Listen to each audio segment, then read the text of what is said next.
Well, a controversial RV park in Spartanburg County took a step forward tonight. The park has been in the works for 2 years, and now the Planning Commission gave the okay. But that vote didn't come without some fireworks from upset neighbors. Fox Carolina's Zach Prolutsky explains why they're fighting this development. Check that bank account. Concerns over a proposed RV park on Landrum Mill Road in Campobello filled the Spartanburg County Planning Commission meeting. The threat to all of this is real. Health, safety, the environment. Sally Rock and a group of neighbors are fighting these plans.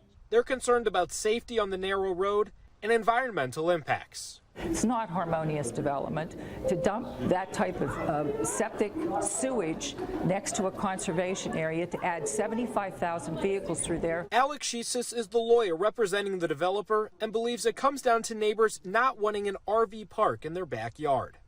Last time I checked, this is America, and you're allowed to do with your land what you'd like to do. An application for the development was given conditional approval in March of 2021. Neighbors filed an appeal for a septic tank permit that was approved by DHEC staff. DHEC's board overturned the ruling and rescinded the permit. It was then reinstated by the South Carolina Administrative Law Court because the initial appeal was filed too late, a decision that's being challenged.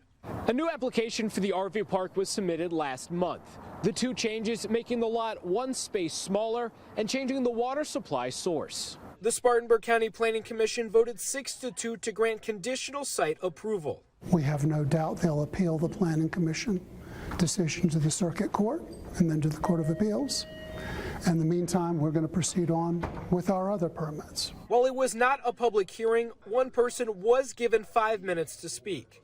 But neighbors say they want more opportunities to make their case. It's a clear-cut situation of the people being denied an opportunity to be heard on a major development in their community. In Spartanburg County, Zach Prolutsky, Fox Carolina News.